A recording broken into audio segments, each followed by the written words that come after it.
On April 30th, 2021, Andrea Robinson received a call that she knew was coming to say her son, Jermaine Robinson, was murdered.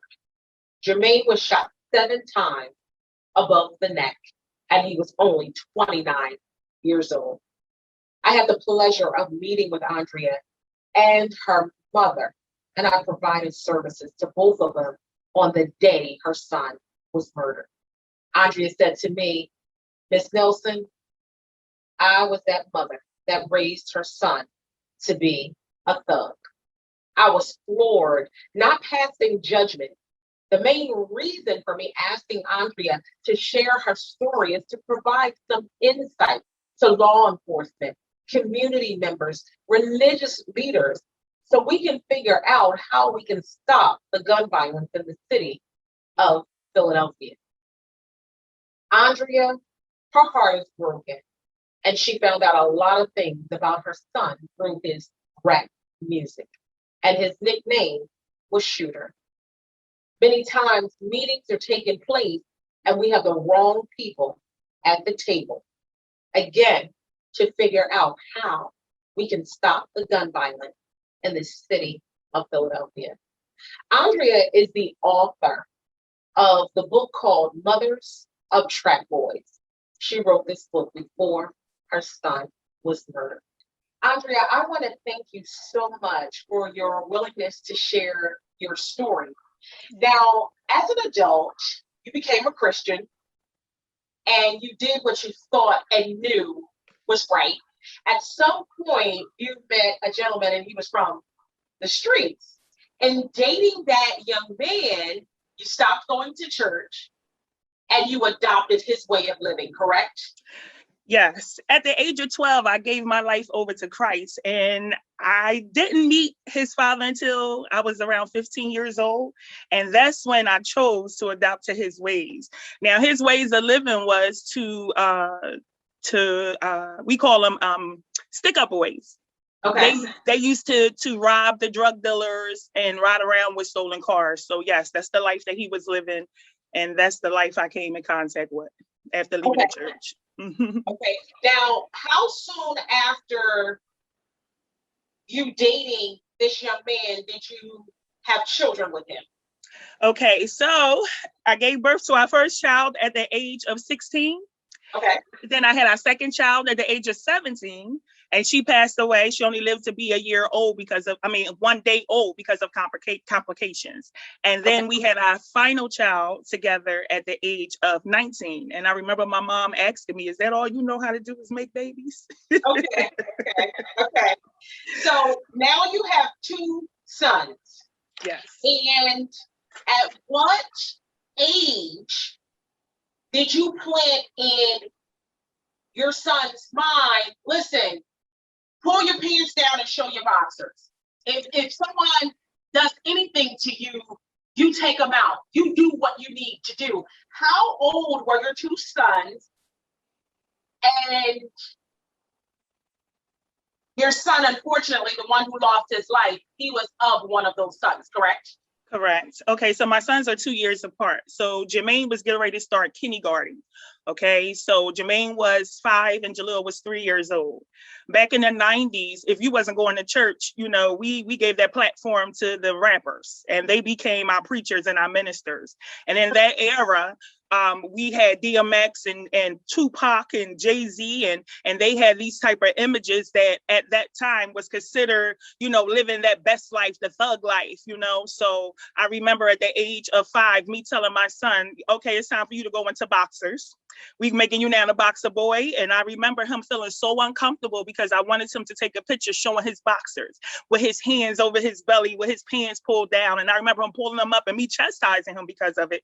Like, listen, I'm trying to take a picture. Boy, pull your pants down, put up a peace sign, put up your middle finger, trying to, have him imitate what I was watching and hearing through music and on videos.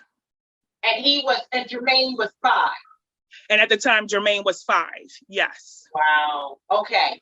So did your children know the life that their father was living? Not until he got arrested. His father was very private. If they heard anything, it was because of my conversations, because I'm a loud person. So I would talk loud on the phone and, say anything out my mouth. I was very aggressive, very mouthy, they would call me. So if anything, they didn't see it, but they would hear it because of what I would say out my mouth concerning the situation, or if something I didn't like that their father did, I would express it to other people, and they might have been around to hear it through me. Okay, so now let's have this conversation. Okay. Unfortunately, Philadelphia is faced with gun violence, and it's just alarming, and it's sickening. And in meeting with you and talking to you, and you said to me, Melany, I was that mother. You often think to yourself, and I often think to myself, these young African-American men are killing each other. And it seems like there's no regard for human life. So I always wonder about their household. So tell me about your household with your two young children, your two male young children, and you raising them to be thugs. Okay, so I was the ruler in my house. His father let me just do whatever I want. I was the one that was controlling. I was the one that was dictating what goes on in the house. Again, and when his father did his life of crime, he did it outside the house, because I had this quote unquote image of a family, because I grew up off the Huxtables, but okay. You know what I mean? I didn't live my life as the Huxtables, because at that time, again, that music that you listen to, people don't realize that music is a form of worship. So it's like, it gets in your spirit, you start acting that way and you start doing things. So in my house, my sons watch me rule. They watch me rule. They watch me cuss. They watch me get upset. They watch me not tolerate things. My son called me this, and this was just recently before he passed away. He said, y'all call me shooter, but my mom is the real gat. Meaning I'm the big gun. I'm the one that, knew how to navigate, shift and move, you know what I mean? Get out of situation, become crafty at what I have done. And so my kids seen it. I remember my son being in 7th grade, and he wrote a report saying that I was his superhero because of how I lived my life. Because again, his father taught me how to lie, steal, connive, scheme, and all those things. So I did that, and my sons heard it. They seen it more so in me than they did their father, again, because he did it outside the house. But I was that aggressor. And I showed aggressiveness, and I didn't care who you were, teachers, bosses, anything, and they seen that leadership quality in me. And I believe that that's what they wanted too. They wanted to become that leader. But of course, he did it in the wrong way. Okay, and let's go back. You just said that your son's name was Shooter. So your son's nickname was Shooter on the street. Exactly. Tell me, at what age did you see your son take this turn? Like, he's in the street for real. It's for real now. And when did you find out his nickname was Shooter? And how did you find out his nickname was Shooter? Okay, so at the age of 11, Jermaine's father got incarcerated. Like I said, we lived that quote unquote life until his father got arrested. And then I started noticing something different in my son's attitude. At the age of 11, he got arrested for assault on a teacher. Back then, they used to wear earrings in their ear, and she told him to take the earring out your ear. And he said, "Oh, man." She took that as him insulting her with his words. So she told him to get out the classroom. He came back in. She told him to get out. He brushed up against her. He got arrested. My 11-year-old was in prison, at the holding cell from 1 PM to 7 that night. I think that was the beginning of something right there. I remember him saying to me, "Mommy," he got into a fight, came home with a bloody nose. I remember him saying to me, "Mommy, you a girl, you can't help me." So those things was like, whoa, what is you talking about? Like, I'm your mom. Like, who did it? Let's go get him. You know what I mean? Together, And so I didn't know his name was Shooter until he got arrested at the age of 18. That's when I was visiting him. And again, his charges was always drug charges. His charges was always having, drugs on him. So I didn't know him as Shooter. he didn't give me Shooter. I don't, like, if you was to ask me, what did he do to get the name? I have no idea. I couldn't tell you, but I knew his name was Shooter one time when the inmate said to him, Shooter, what time do we have to go to this, that, and the third? And I said, who he talking to? And my son responded. And I said, Shooter? Is that the name you got? You gave yourself a name. Why would you call yourself Shooter? That's putting a target on you. No, I don't know why they calling me that, Mom. I don't even know why they do that. Like, they drawn. And that was his comment to me. Okay. Now, was there ever a time when you had interactions with your son, knowing he was in the drug game? Have you ever had interactions where you were trying to find him? You went to the drug house and found him, and tell me about that. Woo, of course. Okay. So again, at the age of 11, I started noting there was a shift. Jermaine got about 15. And these was his words to me at 15. He said, I can't wait till I hit 15 years old. This is what he told me at 14. He said, I can't wait till I hit 15. I kept saying, what's going to happen at 15? Your dad make you grown. So what's going to happen at 15? And he's like, I just can't wait. I just can't wait. And when he hit 15, my son started running away from home. He stopped going to school. When I tell you, I used to, because at this time I accepted Christ back into my life because I backslid from 15 all the way up to 29. So now at 29, I'm back in the church again. So he ran away from home and he told me, Mom, I'm not going to church no more. I found a girl I could chill with. And I'm like, a girl, boy, you crazy. And that's when he just started ripping and running. Now, I never again seen him sell drugs because his words to me, Mom, I would never sell drugs.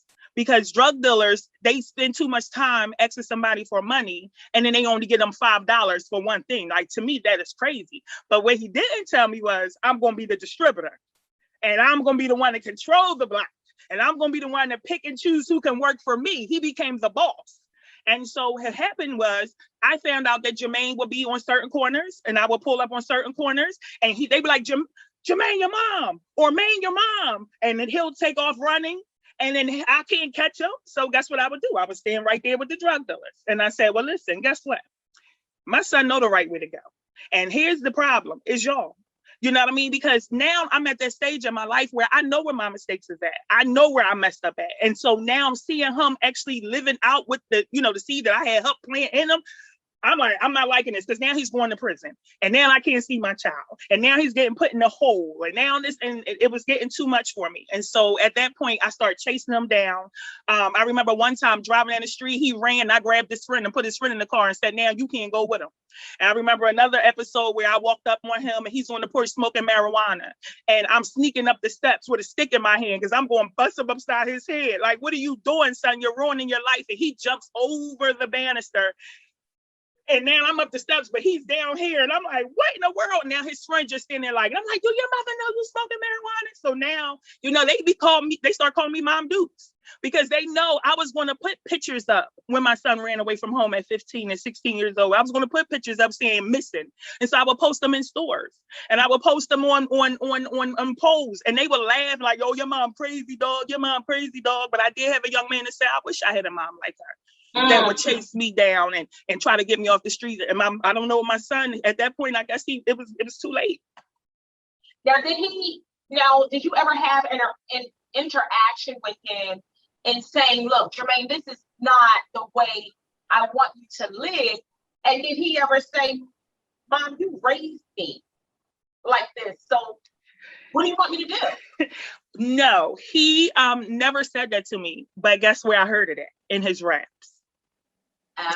In his raps. That's how Jermaine started writing and he started rapping and I would cry because I would hear in his raps like, my mom said don't trust no, and then he'll get the cussing and he'll say my mom said y'all blink is fake and don't trust, you know what I mean? And then he was like my mom wasn't, my dad wasn't there, my mom couldn't find me and I'm like, and I'm like full of tears because they heard my childhood too.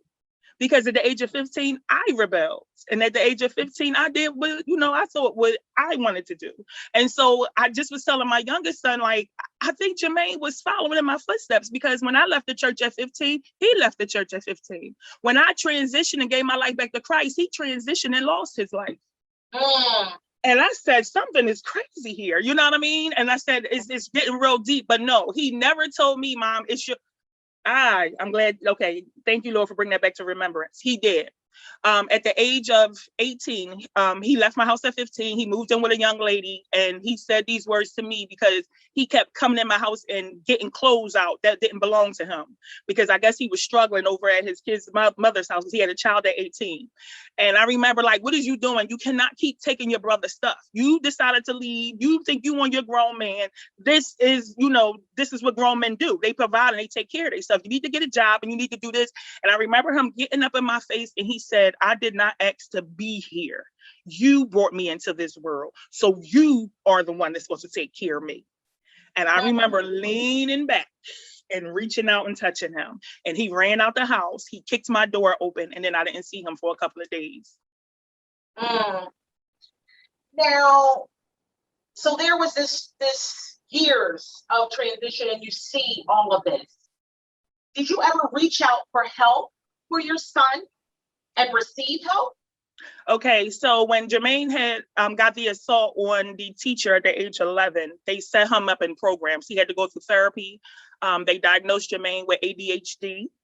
They told us that it doesn't fall too far from the tree. He's found, where's his father, because he was incarcerated, that Jermaine is now, going through the same thing his father went through.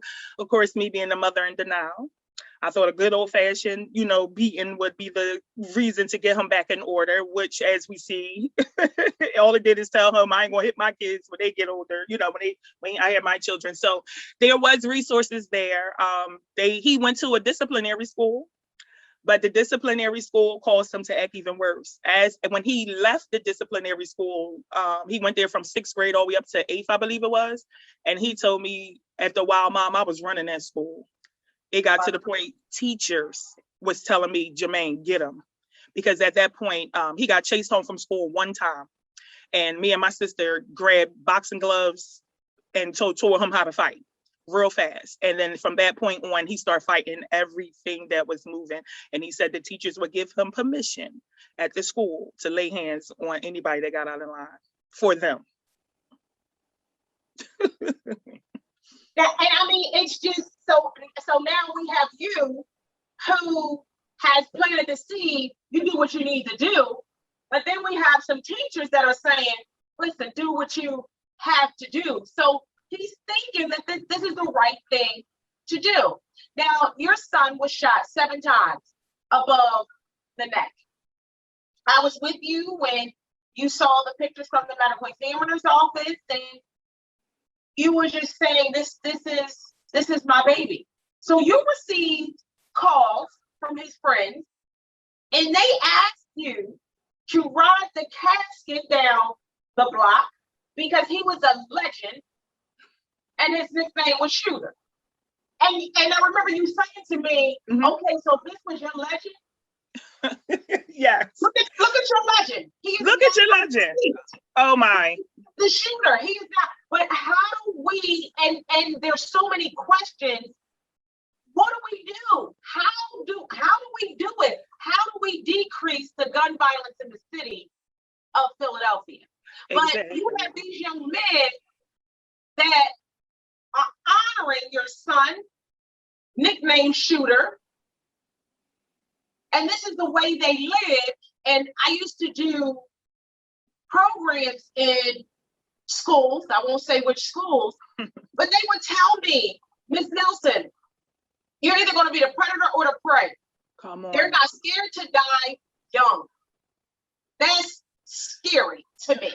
Very much so. And yes, and I did tell you that they asked me to take my son's casket in the hearse and ride it through the neighborhood that he died in, lived in, sacrificed his life in, because we lived down there since my son was 5 years old. Okay, he died at 29. He does have years in that neighborhood. He told me to leave so he could stay down there and I guess have his way, because mom is not here to catch me down and to see me and so on and so forth. Because once I left the neighborhood, I was done. I wasn't going back.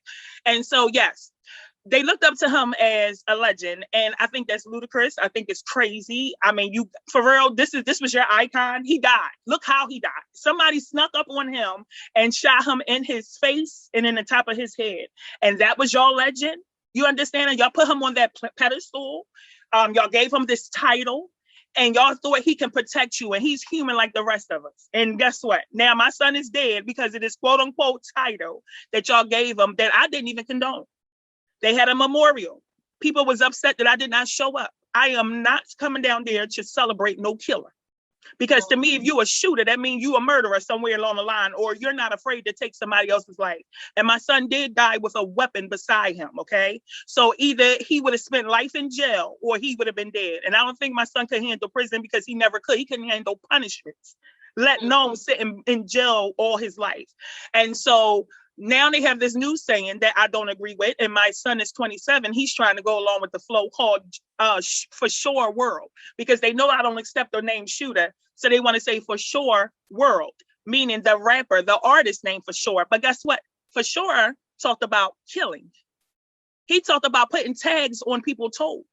And you live by that sword, you would die by that sword, because the same rap he talked about walking somebody down, somebody walked down on him now and follows him 3 blocks. He talked about putting shots in people's heads. Somebody walked him down and put shots in his head. So everything he rapped about got done to him. Come on. I heard a friend of mine said they rode past there and a drug addict was screaming, "They got you, shooter. They got you, shooter. Where's my dollar? You can't even give me $1 no more, shooter. They got you, shooter." And I'm like, oh, wow. He said, "Andrea, your son was a good dude." How? His name was Shooter. He sold drugs. That might have been one of his customers. Right. Like, I mean, like, it's just weird to me. I don't accept it. I don't agree with it. And my son knew I never agreed to his lifestyle. He never let me hear his stories about doing crime to anybody. He never even smelled like marijuana. He always made an excuse that it was the people he was in the car with, not him. So I'm looking at pictures to put in his obituary. To me, it looks like he has sad eyes. And my son finally told me, "That's not sad eyes, Mom. Jermaine was high." Because I would be that mother that get on the news and say my child was a good kid. Mm-hmm. And in all reality, I'm not naive. I'm not oblivious to what he was doing, because his rap music told it all, even if I didn't see it. Wow. Now, the $1 million question that has been unanswered for so many years: how do we stop gun violence in the city of Philadelphia? Andre, you playing a role in your son's life. Yes. And the life that he led, in the company that he kept. I think you should be sitting at the table with law enforcement, with elected officials, with community leaders. Now, if given that opportunity, I want to hear from the Andrea who was unsaved. Amen. What would you tell these leaders? What would you tell law enforcement on how we can do something in regards to the shooter? Because again, Shooter, aka Jermaine, was raised and bred in a house where this was going on. So what would you tell law enforcement on how we would begin to get to these shooters to be able to reverse some of their decisions? First thing I would say is take the mask off. Okay. I believe when that the pandemic hit and we was covering up to protect ourselves from this COVID-19, I believe that was to conceal shooters' identities.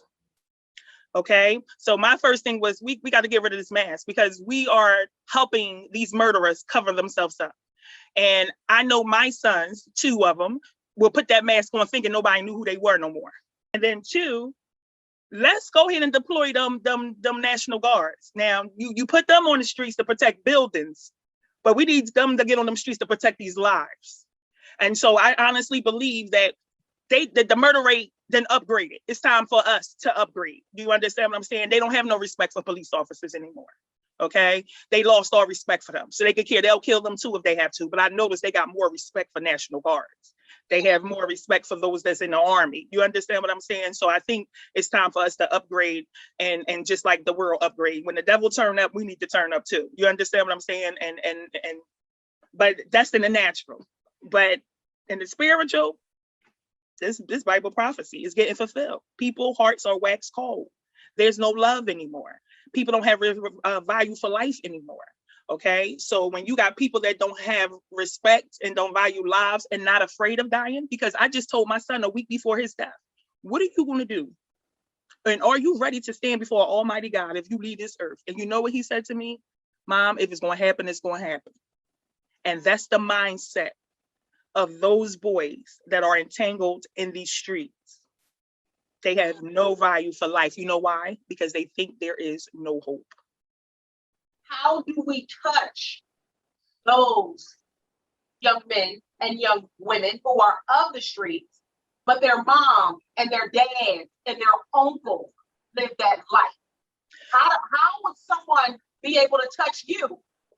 So therefore, be able to touch Jermaine and your other children to let them know this is not the way of life. But guess what?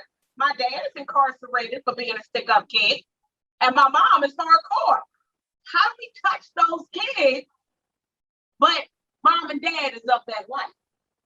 Well, first of all, all of us that did that or lived that life, we're lacking self-love. We don't love ourselves. So we lacking self-love. And where there's no love, there is nothing but confusion and chaos and all kinds of stuff. And so, believe it or not, my son had friends that would come to me, and I was able to save their friends, but not my son. Wow. You know why? Because it's harder to save those that's close to you. You understand what I'm saying? Because they kind of see what you're doing and how you lived it. So my son held me still at that same standard, even when I transitioned and changed my life. But his friends seen the genuine love. His friends seen it. I had friends that came to me and said, we could not hang with her sons unless we went to church. And they are young entrepreneurs. And they are the ones that's raising their sons and daughters because they seen it. My son, Jalil, he's in the same household as Jermaine. But guess what happened? He seen what Jermaine went through, and he don't want that. He's a 9-to-5 working man. He got his own house. He's not in the streets, never been arrested. And so this is why I have to say, yes, he learned what his father did. He picked up his traits. He seen what his mama did. He picked up her characteristics. But guess what? At the end of the day, he also seen his mom and his dad transition. His father is now an entrepreneur and cried and said, I couldn't save my own son. I'm crying, saying the same thing. I couldn't save my own son. So we're learning that these children have a free will to choose and do whatever they want, even when these things are implanted. So there's hope for everybody, but they have to be willing to take that choice and go into that right direction. Now, Jermaine's quote unquote statement was, if he went into the right path, he might end up like Cain off a menace to society. So he was so determined to do what he wanted. And his favorite word was, you can't dictate my pace. You can't dictate my pace. So he already had his mind made up. Now at the funeral, we had people get up there and say, Miss Andrea, Jermaine wasn't all bad. He was tired. He was burnt out. He wanted to do something different. He told his brother he was tired. He wanted to do something different, but he didn't know how. But he didn't want to, quote unquote, feel like he wasn't a man, because remember, he was 29 years old. Right. He didn't want to, as a man, feel like he was surrendering, I guess, or, being, I don't know, how can I say it? Following his mother and father advice. You know what I mean? I'm my own man. Let me figure it out. That was his words. Wow. It's heartbreaking, but I do thank you so much for sharing your story. Yes. With me, and I pray that after law enforcement and elected officials and community leaders and religious leaders see this, that they will contact me. You can contact me at 267-808-0350, and then I'm going to put you in contact with Miss Andrea, because that's who we need at the table. Thank you so much for joining me today. I really appreciate it. And my condolences. And I am praying for you and your family. Thank you so much for having me. I pray this show will educate so many people, and we can begin to have that conversation on how we decrease or even stop gun violence in the city of brotherly love. I encourage law enforcement, elected officials, community leaders, and religious leaders to begin to gather instrumental individuals to come together so we can stop this public health crisis, gun violence in the city of Philadelphia. We now need to speak to people who will help us make that change. Peace and blessings.